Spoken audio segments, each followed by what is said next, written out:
સરદાર સરોવર નર્મદા ડેમના ઉપરવાસ મધ્યપ્રદેશમાં સારો એવો વરસાદ પડતા નર્મદા ડેમની સપાટીમાં વધારો થતા હાલ જળ સપાટી 119 મીટર થઈ છે અને ડેમમાં 2723 MCM પાણીનો લાઈવ સ્ટોરેજ જથ્થો છે. જોકે ઉપરવાસમાંથી 20,870 ક્યુસેક પાણીની આવક થઈ રહી છે, એટલે પાવર હાઉસ દ્વારા 24,000 ક્યુસેક પાણી છોડવામાં આવે છે. તો નર્મદા નદીમાં વધુ પાણી છોડવામાં આવતા ગુરુડેશ્વરનો વિયર ડેમ કમ કોઝવે ઓવરફ્લો થયો છે, જેનો સુંદર મજાનો નયનરમ્ય આહલાદક નજારો જોવા મળી રહ્યો છે. તો ચોમાસાની સિઝનમાં વિયર ડેમ છલકાઈ રહ્યો છે. તો વિયર ડેમ કમ કોઝવે ઓવરફ્લો થયો છે, તે વિયર ડેમનો સુંદર નજારો જોવા પ્રવાસીઓ પણ ઉમટી રહ્યા છે. તો ખાસ આ વિયર ડેમ જે સ્ટેચ્યુ ઓફ યુનિટી પાસે આવેલો છે, ત્યારે જે સ્ટેચ્યુ ઓફ યુનિટી પાસે આવેલ વિયર ડેમ જે 14 મીટર ઊંચો અને 1500 મીટર લાંબો ડેમ પણ ઓવરફ્લો થયો તો હાલ આધારલાયક દ્રશ્ય સર્જાયા છે.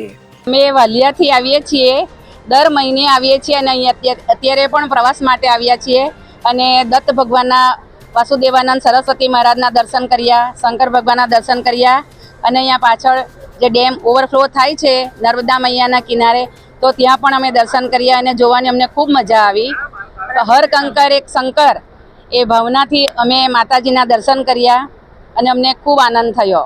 અમે દર મહિને આવીએ છીએ અહીંયા, પણ અમે આ દ્રશ્ય કોઈ વખત જોયું નથી, પણ આ વખતે અમને આ દ્રશ્ય જોવા મળ્યું છે. ડેમ ઓવરફ્લો, રિયલ ડેમ જોવાની અમને ખૂબ મજા આવી છે.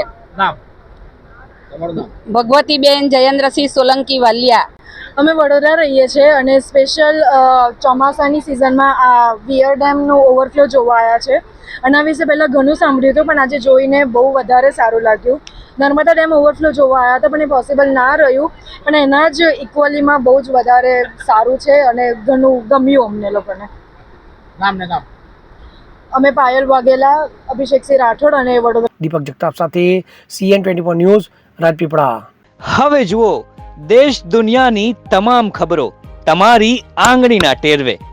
ઉઠાવો મોબાઈલ અને Google Play Store પરથી ડાઉનલોડ કરો અમારી CN24 ન્યૂઝ મોબાઈલ એપ.